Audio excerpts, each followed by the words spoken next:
ಕಟೀಲು ಶ್ರೀ ದುರ್ಗಾ ಪರಮೇಶ್ವರಿ ದೇಗುಲದಲ್ಲಿ ನೂತನ ಸರದಿ ಸಂಕೀರ್ಣ ಸೇವಾ ಕೌಂಟರ್ ಫೋಟೋ ಸೀರೆ ಕೌಂಟರ್ಗಳನ್ನು ಉದ್ಘಾಟನೆ ಮಾಡಲಾಯಿತು. ದಿನದಿಂದ ದಿನಕ್ಕೆ ಕಟೀಲು ಕ್ಷೇತ್ರಕ್ಕೆ ಆಗಮಿಸುವಂತಹ ಭಕ್ತರ ಸಂಖ್ಯೆ ಹೆಚ್ಚುತ್ತಾ ಇದ್ದು ಬೆಳಗ್ಗೆ 6ರಿಂದ ರಾತ್ರಿ 9:30ರವರೆಗೆ ದೇಗುಲ ನಿರಂತರ ತೆರೆದು ಇದ್ರೂ ಶುಕ್ರವಾರ ಭಾನುವಾರ ಅಲ್ಲದೆ ವಿಶೇಷ ದಿನಗಳಲ್ಲಿ ಸಹಸ್ರಾರು ಭಕ್ತರು ಭೇಟಿಯನ್ನು ನೀಡುತ್ತಾ ಇದ್ದಾರೆ. ದೇವರ ದರ್ಶನ ವ್ಯವಸ್ಥಿತವಾಗಲು ಕ್ಯೂ ಸಂಕೀರ್ಣ ನಿರ್ಮಿಸಲಾಗಿತ್ತಾದರೂ ಇದೀಗ ಹೊಸ ವಿನ್ಯಾಸದೊಂದಿಗೆ ಸೇವಾ ಕೌಂಟರ್ ಸಹಿತವಾಗಿ ವ್ಯವಸ್ಥಿತವಾಗಿ ನಿರ್ಮಾಣವನ್ನ ಮಾಡಲಾಗಿದೆ.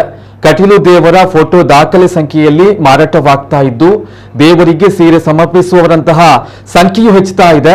ಈ ಹಿನ್ನೆಲೆಯಲ್ಲಿ ಸೇವಾ ಕೌಂಟರ್ಗೆ ಜೊತೆಗೆ ಸೀರೆ ಫೋಟೋ ಕೌಂಟರ್ಗೆ ಕೂಡ ಉದ್ಘಾಟನೆ ಮಾಡಲಾಗಿದೆ. ಕಾರ್ಯಕ್ರಮದಲ್ಲಿ ಆಡಳಿತ ಮಂಡಳಿಯ ಕೊಳೆತ್ತೂರು ಗುತ್ತು, ಸನತ್ಕುಮಾರ್ ಶೆಟ್ಟಿ, ವಾಸುದೇವ ಆಸ್ರಣ್ಣ, ಲಕ್ಷ್ಮೀನಾರಾಯಣ ಆಸ್ರಣ್ಣ, ವೆಂಕಟರಮಣ ಆಸ್ರಣ್ಣ, ಅನಂತ ಆಸ್ರಣ್ಣ, ಪ್ರಸಾದ ಆಸ್ರಣ್ಣ, ಶ್ರೀಹರಿ ಆಸ್ರಣ್ಣ, ವೇದವ್ಯಾಸ ತಂತ್ರಿ ಕೊಡೆತ್ತೂರು, ವೇದವ್ಯಾಸ ಉಡುಪ, ಜಯರಾಮ ಮುಕ್ಕಲ್ದಿ ಕೊಡೆತ್ತೂರು, ಈಶ್ವರ ಕಟೀಲ್, ಅಭಿಲಾಷ್ ಶೆಟ್ಟಿ ಕಟೀಲು, ಭುವನಾಭಿರಾಮ ಉಡುಪ, ಶ್ರೀಧರ ಆಳ್ವ ಮಾಗಂದಡಿ, ಗಂಗಾಧರ ಶೆಟ್ಟಿ ಕೊಡೆತ್ತೂರು ಗುತ್ತು, ದೊಡ್ಡ ಮೂಲ್ಯ ಕಟೀಲು, ದೇವಿ ಪ್ರಸಾದ್ ಶೆಟ್ಟಿ ಕೊಡೆತ್ತೂರು, ಲೋಕಯ್ಯ ಸಾಲ್ಯನ್ ಕೊಂಡೇಲ, ಭಾಸ್ಕರ ದೇವಸ್ಯ, ತಿಮ್ಮಪ್ಪ ಕೋಟ್ಯನ್, ಗುರುರಾಜ್ ಮಲ್ಲಿಗೆ ಅಂಗಡಿ, ಪ್ರಕಾಶ್ ಕುಕ್ಯಾನ್, ಪ್ರದೀಪ್ ಶೆಟ್ಟಿ ಎಕ್ಕಾರು, ಪ್ರವೀಣ್ ಕಟೀಲು, ಸುದೀಪ್ ಅಮೀನ್ ಎಕ್ಕಾರು, ದಯಾನಂದ ಮಾಡ, ಸತೀಶ್ ಶೆಟ್ಟಿ ಎಕ್ಕಾರು ಸಾರ್ವಜನಿಕರು ಉಪಸ್ಥಿತರಿದ್ದರು.